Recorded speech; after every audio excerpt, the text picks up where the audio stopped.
Jean Paul, eu estava falando aqui da diferença desse momento, dessa oportunidade que surge para o Brasil com a questão da transição energética, chamando a atenção para o fato do Brasil ter o papel de liderança e não de forte protagonista, né, de movimentos globais, como foi o boom das commodities, por exemplo, no início dos anos 2000. O Brasil teve um papel importantíssimo ali, mas ele era um forte protagonista. Dessa vez, o Brasil, aliás, ele não só tem a oportunidade de liderar, como ele está sendo chamado a liderar, por razões óbvias, né, que todos nós conhecemos aqui.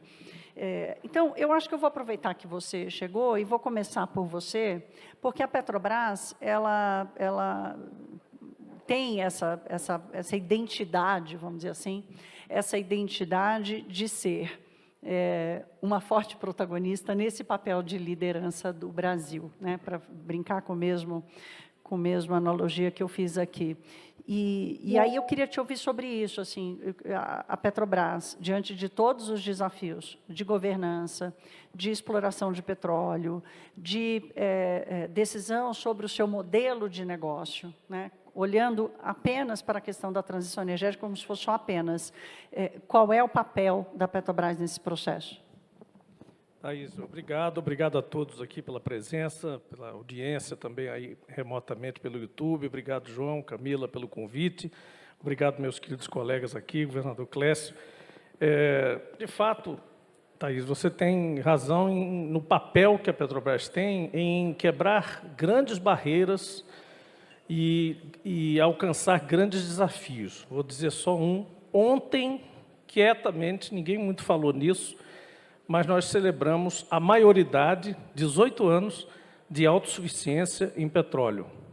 Em 21 de abril de 2006, nós alcançamos aquela autossuficiência volumétrica, ou seja, nós passamos a produzir tanto petróleo quanto nós consumimos. E de lá para cá, continuamos mantendo mais ou menos ali naquela curva, com poucas margens de erro ocasionais, a autossuficiência em hidrocarbonetos. Esse objetivo, lembrem-se, os mais velhos vão lembrar assim, desde Getúlio, passando por todas as matizes políticos que você puder imaginar, inclusive os tempos da ditadura militar e de governos completamente diferentes uns dos outros, um e somente um objetivo permeou todos esses governos: buscar autossuficiência em petróleo para o Brasil, para não depender e não ficar sujeita à volatilidade do preço do sangue da economia, que era o petróleo. Muito bem. Agora, o petróleo está sob ameaça. Alguns vão dizer isso é ótimo, porque nós nos livramos de uma única commodity que faz tanta coisa, desde petroquímica até combustíveis, etc. Mas nós temos que enfrentar o novo desafio que é esse. E, de novo, a Petrobras, como empresa do Estado brasileiro, e que não pode ter vergonha disso, absolutamente, de ter o seu acionista controlador, o Estado brasileiro, vai ser o grande líder desse processo. Por que o Brasil é o líder na transição energética? Porque ele já fez boa parte da sua transição energética. Ele já chega a esse objetivo com 88% da sua matriz elétrica em energia renovável. E temos todos os recursos, de todos que puder mencionar, desde o nuclear até o eólico, todos nós estamos disponíveis aqui para o Brasil. Então, o Brasil não tem só a responsabilidade, tem praticamente o dever de liderar esse processo na humanidade. E é isso que nos conjuga a depois falar um pouquinho da questão da margem equatorial, que é o exemplo mais típico do erro de avaliação que se pode fazer entre mudar da matriz de petróleo para a matriz integralmente renovável. É possível fazer isso, um bancando o outro. Ai, que bom. Vamos fazer, se a gente conseguir fazer assim, curtinho, eu faço 2 rodadas aqui para ouvi-los, que eu acho que vale a pena. Anunciar a chegada do governador Helder Barbalho, governador do Pará. Obrigada, governador. O Rafael, na verdade, não, vou com a Ana primeiro, porque vocês dois estão na ponta do setor privado, né, daquele que... De que nós faremos um belo momento e, acima de tudo, será a oportunidade de fazer com que a COP seja um divisor para o país. O Brasil só pode ser líder global se for na liderança ambiental. O Brasil não tem condição de ser líder industrial no planeta, não tem condição de ser líder nas finanças do mundo, mas se escolher a agenda ambiental, não há nenhum país, não há nenhum bioma, não há nenhuma floresta na dimensão da Amazônia para que o Brasil lidere o planeta na agenda do meio ambiente. Obrigada, governador. Foi em cima do que você falou que a gente estava tratando aqui o Brasil como líder do processo e não apenas como um forte protagonista. Jean Paul Prats, hoje a palavra previsibilidade, segurança jurídica, as palavras, né? Previsibilidade, segurança jurídica, foram e voltaram várias vezes aqui durante esse debate.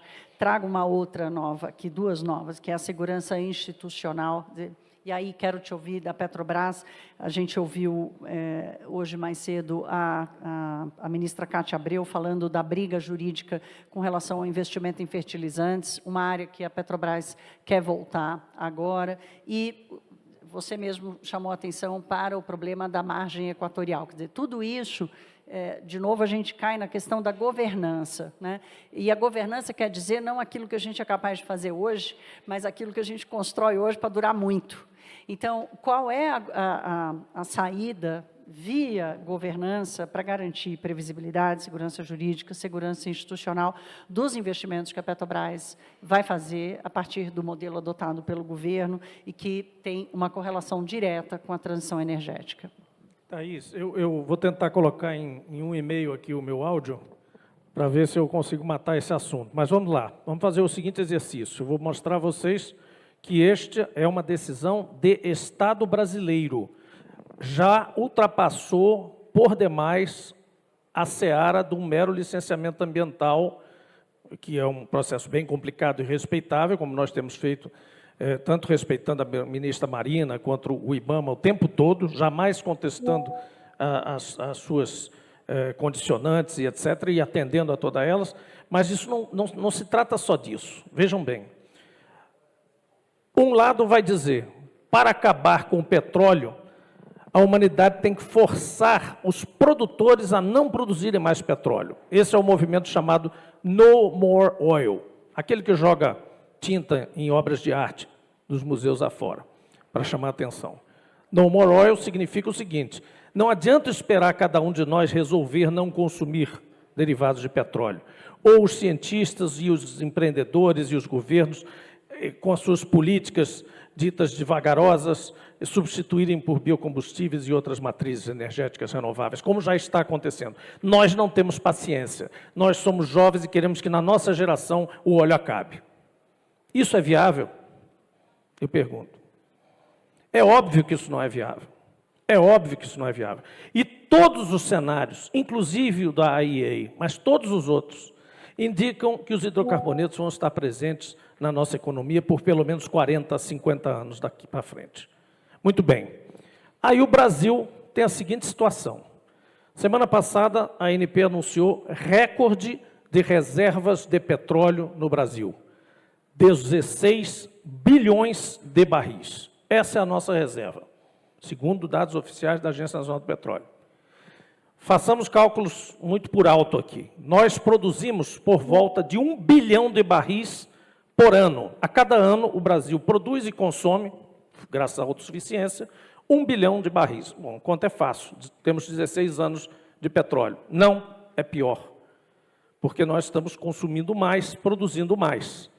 Todo ano a Petrobras, pelo menos, produz mais, bate recordes de produção sucessivos. Então, imaginando isso, vamos aí para 13, 14 anos. E aí, daqui 13, 14 anos, precisamos ainda de petróleo.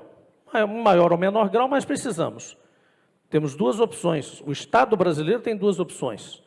Ou agora vai para novas fronteiras, margem equatorial, bacia de Pelotas, que são as que sobraram no offshore brasileiro e que são promissoras. Então, ou você fura para achar esse petróleo, depois fazer o licenciamento das instalações de produção, que essas sim vão fluir petróleo. E em 8 anos, a contar de hoje, se o poço fosse furado hoje, começa a produzir, portanto, 8 para 13 no cenário de extinção das reservas, ou eu me submeto à situação de voltar gradualmente a importar petróleo, e aí sim, da Guiana, do oeste da África, de países que vão receber royalties por isso. Então, nós pagaremos royalties ao Suriname, à Guiana, à Angola, à Nigéria, à Mauritânia. Ótimo para esses países. Também precisam, tanto quanto o Amapá, o Pará, a nossa Amazônia. Qual é a solução de governança nisso? Governança da renda petrolífera. Eu tenho gritado isso aos quatro ventos, mas eu não sou mais senador da República. Eu sou presidente da Petrobras. A Petrobras jamais se furtou e jamais discutiu pagamentos de royalties, participação especial, taxas de retenção, bônus. Nunca, nem nos piores tempos, ninguém da Petrobras contestou a tributação específica do petróleo. Nós temos uma operação na Amazônia. Essa operação tem 35 anos. Essa, de fato, é no coração da floresta. Até deixei uma foto aí para vocês quiserem projetar. Mas, se não projetar, alguns vão lembrar, entra no Google, vão ver Urucu.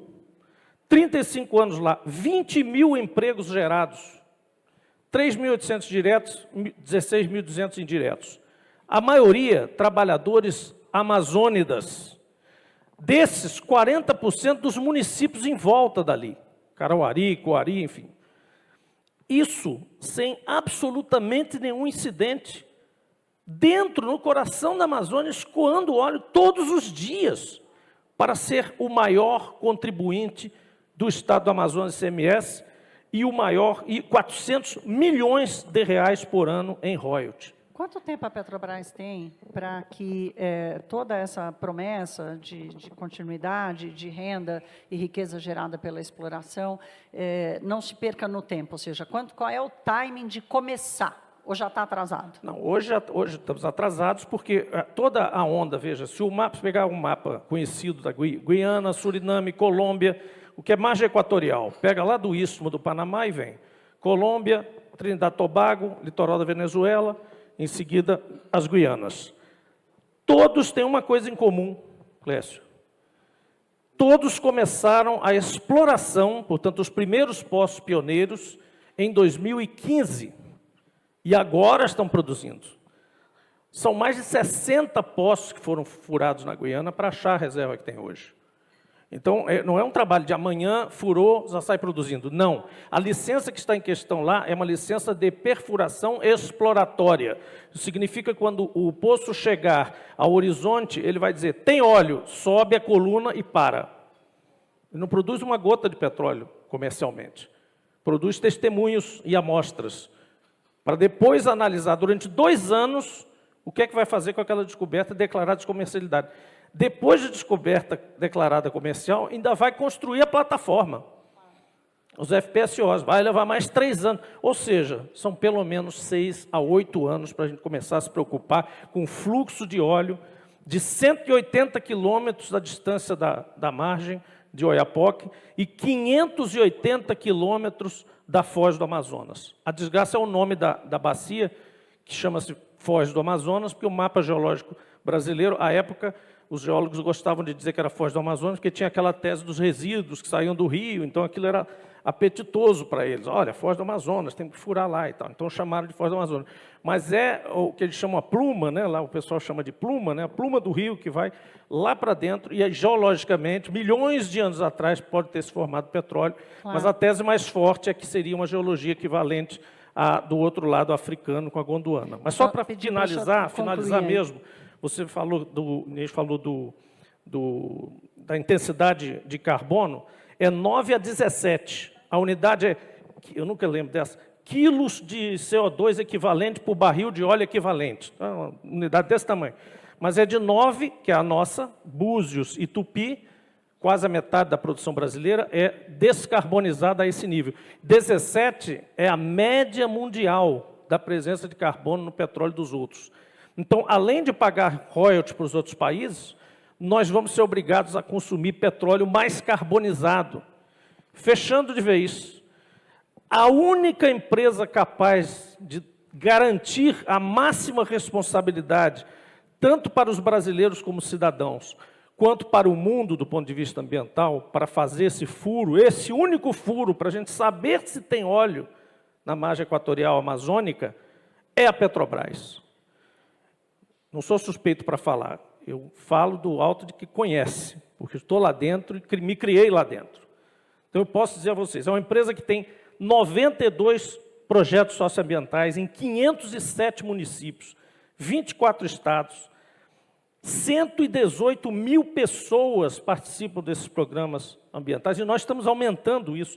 57 espécies em extinção são afetadas por isso, e nós temos impacto de preservação em 3% do território nacional. A área que a Petrobras influencia e preserva, hoje, uma empresa, 3% do território nacional. E a gente pode fazer muito mais. O governador Helder sempre me cobra, e a gente tem esse compromisso de até a COP, ou até antes dela, termos um grande eixo de cooperação. Fecho. Governança de receita petrolífera é isso. Um projeto de lei que destine parte dos royalties que regularmente vão para a disposição usual para os estados e para as comunidades da margem equatorial amazônica. Então, parte do Maranhão, Pará, Amapá. Essa é a solução para equalizar, porque aí todos os chamados stakeholders estão satisfeitos. Todos estão equalizados. E, de fato, o dinheiro do petróleo vai financiar o conforto e a transição energética e bem-estar dos povos, dos locais em que tem que fazer diferença. Essa é a nossa proposta. Tomara Obrigado. que quem tenha que tomar a decisão tenha lhe ouvido, né? Quem sabe vão ser convencidos. É uma batalha de convencimento aí também, né, Jean Paul? Eu vou usar esses 4 minutinhos finais para o Viana e Rafael, porque vocês são stakeholders dessa história, né? Não diretamente correlacionado à Petrobras, mas a esse investimento e a essa batalha, inclusive jurídica, de convencimento dos ambientalistas e tudo mais, do que fazer, de como fazer. Então, o fechamento de vocês, o que vocês ouviram daqui, Ana, se continua promissor. Eu acho que sim, eu acho que a sua resposta é sim, mas por quê? Não, porque é o ponto do Jean Paul, quer dizer, você tem hoje uma guerra de narrativas e muitas vezes desinformadas. E eu digo, mundo afora, o Brasil é o seu pior inimigo, né? Por exemplo, o que acontece hoje na transição energética é um projeto de Estado, porque é o Brasil garantindo o seu protagonismo nessa transição ecológica verde, ou seja, nós não só vamos propiciar a transição energética, como nós vamos fazê-lo de forma ecológica. Nós somos um dos países que conseguem entregar esses produtos industriais, esses materiais industriais, como o lítio, por exemplo, carbono zero. Hoje, compra o crédito lá no norte, né? Falta um pouquinho de crédito para zerar, a gente vai lá e compra todos os anos 59 mil toneladas de crédito de carbono, tem um contrato de 13 anos. Exatamente isso, a gente zerou na Amazônia, a $13 a tonelada. E isso vai para a mesa do homem amazônico. É o top-down, você tem o regulatório, mas a floresta fica em pé, você colocando o crédito na mesa do homem amazônico. É exatamente nisso que a gente acredita. Então, quer dizer, a gente tem aqui as condições de entregar um produto carbono zero, tecnologia de não ter barragem de rejeito, reuso da água, nós utilizamos água de esgoto, não usamos químicos nocivos, quer dizer, você entrega, talvez, hoje aqui no Brasil, o produto mais ambientalmente sustentável do mundo. E, mesmo assim, é um embate perene com a segurança jurídica do investimento. Então, é o ponto da Petrobras, e que o nosso ministro tem feito um trabalho impecável, quer dizer, a transição ecológica, a transição energética para o Brasil, ela é uma questão de Estado, porque você tem que ter o projeto de nação do que nós queremos ser daqui 10, 20, 30 anos, ditando para onde o país vai no quesito energético. E o mais bacana de ver é como a América do Norte se apoderou também do seu destino. Comparação, o fracking, né, o shale oil sands do Canadá são 45 toneladas por barril. O fracking, 26, 30, aliás. Então, quer dizer, claramente, mas não é esse o ponto. O ponto é que, para o projeto de nação, era a segurança energética, era o preço da gasolina na bomba. Então, é nessa linha que nós temos que seguir, seja nos minerais da transição energética, seja no futuro hidrocarboneto, no crédito de carbono, quer dizer, é o pacote completo que a gente tem como oferecer como nação. Então, acho que somos aqui parceiros numa cruzada que é muito mais ampla, e que é isso, na COP, concordo totalmente, é nós nos apropriarmos do nosso próprio destino, né? Porque senão você vai ser sequestrado por, enfim, né? Todos aqui queremos ser donos do nosso destino como cidadãos brasileiros. Acho que esse aqui, nós somos todos stakeholders para avançar esse país, né? Rafael, deixa eu ouvir um pouco sobre a disposição de fazer investimento que precisa, no tempo necessário para isso, diante da falta de previsibilidade ou da pouca previsibilidade, da insegurança jurídica, enfim, inclusive num tema que nunca chamou muita atenção, né? Não sai bem na foto. A gente sabe que para a política sempre foi dito que construir túnel embaixo da terra não ganha voto. Hoje está mudando isso. Quem faz saneamento está ganhando voto, né? A mesma coisa para o tratamento dos resíduos, eu acho. Com certeza. A gente está num momento agora muito oportuno que o tema vem ganhando mais relevância. Então, a gente está com uma política de economia circular em tramitação. A gente tem projetos de lei para ajustar, inclusive, a tributação de resíduos, né? A gente precisa entender que, se a gente está tributando a atividade de recuperação e tratamento e valorização de resíduos, a gente está desestimulando essa atividade, especialmente quando a gente tem uma competição internacional. Então, é muito interessante, eu acho que a oportunidade nossa com a COP é justamente a gente conseguir mostrar para o mundo os desafios e as oportunidades da gente construir uma economia verde no século XXI. O Brasil tem tecnologia, a gente tem soluções. Hoje, como exemplo, aqui na Ambipar, a gente fez uma grande planta de valorização de resíduos no Peru, a maior do Chile, hoje é tecnologia brasileira, operada por profissionais brasileiros. Então, a gente tem condições, mas a gente precisa ter um arcabouço jurídico, né, regulatório, também tributário, que favoreça com que a gente possa ter escala. E aí, como eu falei mais cedo, a gente tem que voltar ao espírito do que foi pensado lá em 2010.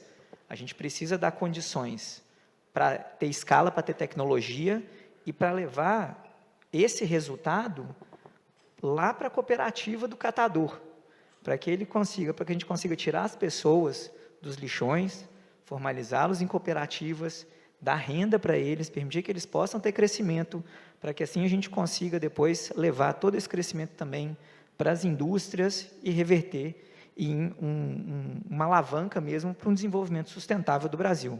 A gente acredita que isso é possível e a gente acha que a gente está conseguindo orquestrar essas soluções. A gente espera ter o apoio de todos para conseguir tornar isso realidade.